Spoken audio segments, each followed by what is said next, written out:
Hello and welcome to The Queer Gaze, a gay movie podcast dedicated to examining queer representation and issues. We're wrapping up our sports gay theme, but really we're kicking off our next theme, which is on cruising with Eliza Hittman's Beach Rats. If you want to hear more of the discussion, including our Chili Pepper Award, please support The Queer Gaze at patreon.com/thequeergaze. You'll also get early access to regular main feed episodes and extra content for every single episode. And you can follow us on social media at The Queer Gaze. Hello, Joe. Hello, Conrad. How you doing? Yeah, not too bad. I'm excited to be transitioning out of sport and into cruising. Oh, is this the preferred order you would like to do? I don't know. Cruising whilst sweaty, that's not good, surely. I did appreciate that there's a moment in the film we're talking about today in which a woman says, "You stink," but it kind of turns me on. I did make a note of that particular quote, yes. So what is it that we are casting our gaze on now? Okay, so as I mentioned, written and directed by Eliza Hittman, who would go on to do the classic American abortion movie, Never, Rarely, Sometimes, Always. This movie concerns Frankie, who is played by Harris Dickinson in his feature film debut as a Brooklyn teenager who spends his days experimenting with drugs and looking online for older men to meet. While contending with his overprotective mother, Donna, played by Kate Hodge, Frankie begins dating a beard named Simone, who is played by Madeline Weinstein, but he winds up in a much darker plotline when his secret life mixes with his beach rat life, leading to a dark and ambiguous finale. Yes, disturbing. Yes. Okay, so Conrad, this was a first-time watch for you, was it not? It was indeed, yes. I'm very familiar with Harris Dickinson, of course, but I had never seen his debut, despite the fact that it is the one in which he is naked and queer, which... Yes, you would think we would have sought this out earlier, and yet we see him naked so often in other films. Maybe that's why we didn't rush to this. Yes, quite possibly. It's an interesting one. The thing that struck me the most are probably the things that I have seen just in passing in reviews, capsule reviews of the film, which is the cinematography. Yes. The quiet solemnity of the film, which is matched by its central protagonist. And it's shot through with a sense of melancholy. And I think that does seep into the cinematography, which reminded me very much of faded holiday photographs. Yes, yeah. There was that Paul Mescal film from a couple of years ago, which of course I can't remember the title, but it was the one where he really broke out. And it has a similar kind of dreamy old school photography to it. But yeah, we should praise the cinematographer here. So this is Hélène Lubau. And when I looked up her filmography, I recognized several titles. I haven't seen a lot of her work, but she does do a lot of kind of high art indie fare. So I wasn't surprised that it had this kind of polish to it. No, it also doesn't adhere strictly to narrative norms that you would find in the mainstream, at least. Certainly it tends to be a little bit more European in its ending. Yes. Yeah. Which we can talk about later. I did find it interesting as a study of a young man in a very masculine world. I mean, basically, he hangs around with his permanently shirtless gang. Yes. On the beachfront, the boardwalks, the amusement parks, of course. Because of course. We've got to have an amusement park. Always. Picking pockets, pawning his mother's jewelry for their next hit. And the interesting thing about his relationship with those guys is that at one point he actually tells them, "You're not my friends." So it just feels as though this is just an existence that he is just accepting, that it's not anything by choice. There's nothing that he appears to enjoy about it. The only time I see him smile in this movie is when he watches someone blow smoke rings in a vape store. Yes, because it's so impressive, right? How did they get that smoke ring so perfect and so far? But yeah, I think you said ennui off the top, and I do agree with that. This is set over the waning days of a summer holiday, because we hear his sister talk about how she's due to go back to school. She's going to be in a different classroom than a friend of hers. So we know this is probably set sometime in late August around Coney Island, and it just feels like, well, there's nothing to existence. We should note that part of Frankie's issue is that he is really struggling, but quietly, and he never talks about it, with the recent passing of his father from some kind of, I think, cancer or long-term illness, because we see that he's basically in hospice care in the front room of their house, and he dies maybe a quarter of the way through the film. But he clearly struggles with it because he doesn't say anything to his father before he passes. He just, grabs his hand, gives it a squeeze, but he has to be told by his mother to go and say goodbye.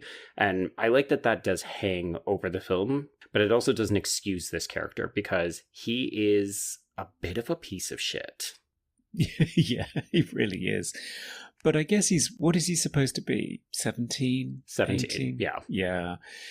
He certainly looks it. I mean, Harris was 20, 21 when he played the role, but he doesn't look it. He looks quite slender, quite boyish, very naive, very clueless. And yeah, he's not handling things terribly well. No. I mean, in particular, his first date with Simone, who I believe we do not know her name until his family does. I had to go on Wikipedia to get half of these names. I don't even know that we say his name until midway through the film. No. So he brings her home, covers her eyes so that she doesn't see his father in the lounge, gets her into the bedroom in the basement, I think. So not his actual... it's not even his bedroom, just in the basement because it's cooler. Yes, exactly, because his actual bedroom later, his friends go into, or quote unquote, they're not his friends, of course. They go into his bedroom and they ask if it's his little brother's because it looks so neat and tidy and trapped in a younger stage of development, I guess. Still toys in there, which is an interesting little clue.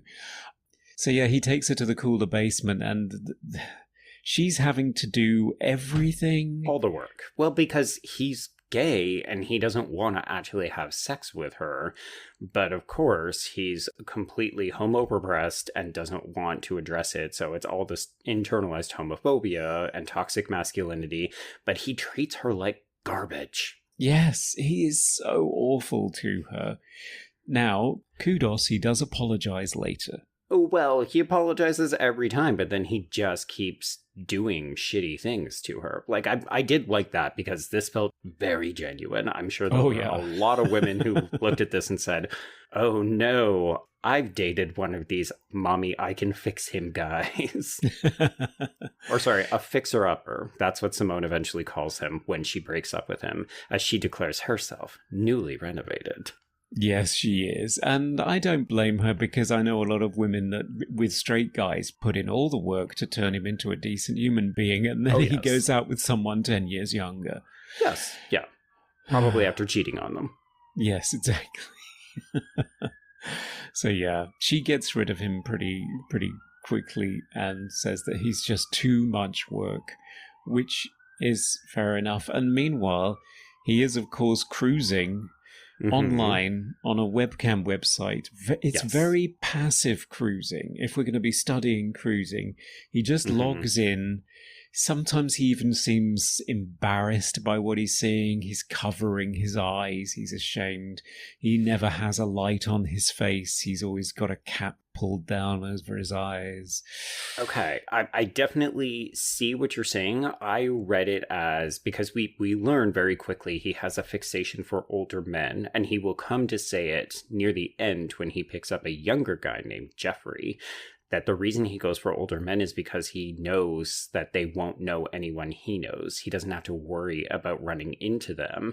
So I took it to be that he's not embarrassed by what he's seeing online. He's keeping his identity secret until he discovers an older man, and then he will reveal himself. Okay. So that point I take, I think that is a very good point. I still think he is very passive about his cruising technique. Yeah, he's a novice, right? I mean, yeah, the first guy he has a conversation with, the guy says, well, what are you into? And he says, I don't really know. And that felt real. Like, I haven't done this enough to actually know what I like, except that I'm going with older guys because I, A, want dick, and B, want to make sure I don't get recognized. Yeah, so I wanted to ask you about that. Do you think that's what it is? Or does he have daddy issues? I think it is both. Yes. Yeah. Like, yeah, okay. Hello. The movie begins with him having daddy issues with his actual father, and then he keeps hooking up with older men. And here's the thing. I mean, there are plenty of people with a kink that can still get you off. It doesn't have to be a problem. Like, one of the things we're gonna talk about as we move through this series is like, who do you cruise for and what kind of danger can that put you into? But I think in this case, like, his attraction to older men doesn't have to be a bad thing, except that we know he has legitimate daddy issues. Yeah, he absolutely does. Okay, that's good. I wasn't imagining that because I was seeing a repeating trend there. And of course, the only young guy that he manages to lure into his net, poor Jeremy. Yeah. He lures him into a situation to get mugged by his quote-unquote non-friends, and that I found a really upsetting sequence in the end. That's the darkness you alluded to. Yes, I knew very little about this film, to the extent that I think I even said last episode when we were doing the outro, like, okay, and we're going to wrap this up with this beach movie where he's a surfer or skateboarder or something, and it's like, no, he plays handball. This is much more of a cruising film than any kind of sports movie. But I knew that this movie had darkness in it because I remember when it came out in 2017 that people said, oh, that ending, that is a talking point. And, I think we'll probably ultimately address it in the Patreon, so I don't want to necessarily spoil too much. But I spent a large part of the middle section of the film trying to figure out if he was going to be the one who ended up in danger or if it was going to be somebody else. Yeah. And I think it speaks to his cowardice that he allows somebody else to take the fall for something. Yeah. After he has his moment of crisis, all of this spurred by the fact that his worlds do collide. He ends up in the bar, and the bartender is somebody he's hooked up with. Yes. And keeps sending over free drinks, and he panics. Yes. Yeah. Yeah. Okay. I want to have a conversation with you. Is this film doing enough that's new? Because I think we're in disagreement about how good this film ultimately is. I think it looks really well. I think the performances are really good, but narratively speaking, I was left a little bit cold by it. Like, I really didn't end up engaging very much with Frankie, not because he's an unlikable character, which he absolutely is, but because I felt like this idea of a closeted guy who ultimately gets into trouble because he can't live his authentic life, it felt like a story. It's something we've seen so many times before. So I really ended up only latching on to the ending and the ambiguity of what it could mean and thinking about that debate. But the rest of the film, I thought, okay, this is solid. It's serviceable. But I didn't leave the film thinking that was great. No, I agree with you. The whole film left me with a sense of it's an indie that's more interesting formally than it is narratively. Right. And okay. Formally, it just reminds me too much of things that are set in Florida or Little Miss Sunshine, for example. Actually, his little sister reminds me of Abigail Breslin in Little Miss Sunshine. Okay. Yeah, I could see it. Nicole Flyas. She doesn't seem to have any other credits. So it does feel as though it's not going anywhere, and that the daddy issues thing was the only one that I wanted to question with you, because that was the one that I was not clear on. I was in two minds. And the ending. You're right, the rest of it doesn't seem to go anywhere. I thought that the ending probably is the most interesting thing about it, just because most of the time, surely most of the narratives we've seen, somebody emerges from this having self-actualized, found their true identities and moved on into a glorious sunshine with the mamas and the papas singing on the soundtrack or something. Yeah, I mean, we've seen our share of darker endings. We've seen our share of ambiguous endings. So it's not that I want to suggest that the film is spinning its wheels or anything, because we've seen plenty of films where it's a bunch of different episodic adventures and you think something's gonna give here eventually. Like, you can't just keep living this way. And the idea of abusing drugs, abusing alcohol, surrounding yourself with questionable quote unquote friends, like, these are persistent narratives that we see in films, especially with closeted queer people, right? It's like, you're not being true to yourself. You're not surrounding yourself with people who actually support you or want to get to know you. And I don't think that has to be a problem. I think part of it too is that I read the genesis of this film. So this is written and directed by Eliza Hittman. And she said the genesis of it was that she saw this image of a shirtless guy with, the ball cap kind of obscuring part of his face, taking a selfie. And she thought, what's this guy's story? And she ended up fabricating this piece based on who she perceived he could be. So a person who is trying to hide his identity, looking for anonymous sex, but also living this kind of tough guy, real life thing. And I don't think it's a bad starting point, but it also, I hope this doesn't get me in trouble, but it feels like a straight person or a straight woman saying, here's a very stereotypical depiction of a young, thuggish gay man. And I don't know. Like, I actually don't even know how Eliza Hittman identifies, but it doesn't fully ring authentic to me, even though I imagine there are a lot of guys like this. It feels just a little too surface level. Yeah, you're right. I noticed in the Wikipedia entry that this was raised as a question at the Sundance screening, whether a white heterosexual woman should be allowed to tell gay stories. I'm not quite entirely sure what her race has to do with anything. Here's the thing. I'm not protesting her ability to make this movie, because I think that that is an inherently boring critique, unless you're really talking about marginalized filmmakers who never get a fucking shot. But, like, do I think that a woman can tell a gay man's story? Absolutely. Yes. That's not the problem I have with this. It's more, I think it started from an interesting place, and then I don't know how far it progressed beyond that. Yes. I mean, the question is whether you can surround yourself with people or collaborate with people that can give you insight into this world that enables you to tell that story in an authentic way, which she absolutely could have done. I don't know what the development process for this is, but you're right. It doesn't necessarily show us something that feels terribly authentic or even groundbreaking or interesting. But even as you say that, I'm like, I don't feel that strongly. Like, I don't want to make it sound like I'm not recommending this film or that I don't think it has value. I did think it was interesting. It kept my attention throughout the runtime. When the movie finished, I hit stop and I thought, okay, I need to have a conversation about this movie tomorrow. What are the big talking points? And I thought, okay, it's probably going to be a little bit about his daddy issues, maybe about his drug and alcohol dependency, and then that ending. And maybe that's enough. Like, maybe a movie doesn't have to be groundbreaking or revolutionary, or maybe it can traffic in stereotypes and still be fine. I just thought, why doesn't this hit harder? No, it's not emotionally resonant. That's an interesting point that we could talk about for a second. Do you think he's dependent on drugs? I didn't think so initially. I thought he was just kind of popping his dad's painkillers because he was bored and he lives in the suburbs of New Jersey. So he's like, well, fuck my life. I got nothing better to do this summer than get high with my friends. But then there is that moment where his mom finds out he is doing drugs, and he tries to play it off like it's a big joke. But then when he goes to get the refill on the prescription and finds out that she has taken off all of the refills, so he's not going to be able to get any more, there is that moment of panic. And I realize that's also when he begins to really spiral.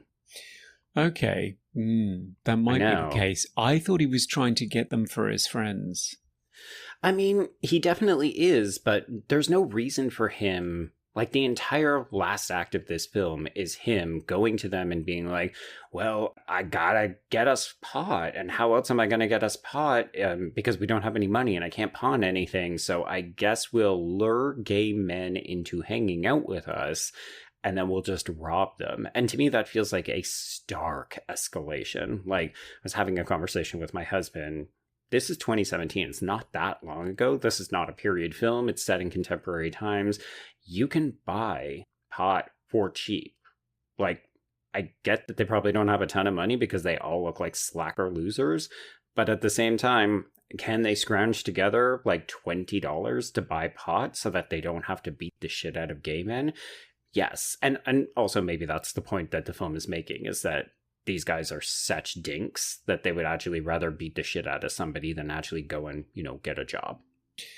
Yeah, I feel as though that is more about the internalized homophobia and trying to actively demonstrate homophobia to his not even friends, his crowd of shirtless guys that he hangs out with, in order to try and absolve himself of this panic that he's had because of this escalation where he's been recognized by one of his woodland conquests. So I feel as though it's that, and I feel as though the drugs are the currency that he has to bring with him to buy himself into that circle of people. Right. But I think it's nuanced. I think it's both. He's probably doing both. Yeah. Okay. I feel like there's things that I want to talk to you about that I don't want to necessarily reveal in case people are just casually listening to the conversation but maybe haven't seen the film. So we're going to gently recommend this movie. It's not a home run, but I think especially if you are a fan of Harris Dickinson, you want to see him in this big breakout role. Like, this is the movie that ultimately makes him famous and gets him onto the world scene, gets him catapulted into bigger and more varied projects. So I think for that reason alone, I would say check it out. If you want to see what this director is capable of that also has the emotional component that I feel this film is missing, I cannot recommend Never, Rarely, Sometimes, Always enough. Like, it was a top 5 film for me the year it came out. Yeah. I'm definitely going to look that one up next because that one seems to get all the plaudits. Yes. Yeah. That's the one. But okay, so we're going to hop over to Patreon, folks, if you want to join us and hear more of our conversation, as well as our Chili Pepper Award, where we talk about the sex scenes and some of the other ridiculous shenanigans in the film. You can support us at patreon.com/thequeergaze. You can also shoot us an email if you disagree with us, so we can be reached at thequeergazeshow@gmail.com, and you can reach us on the socials at thequeergaze. So we'll be back with more cruising. So if you are just listening on the main feed, keep an eye out for our next episode, which will be on Plain Clothes, which is a relatively new title that stars Russell Tovey. So we'll actually get a queer actor doing the cruising. Can't wait.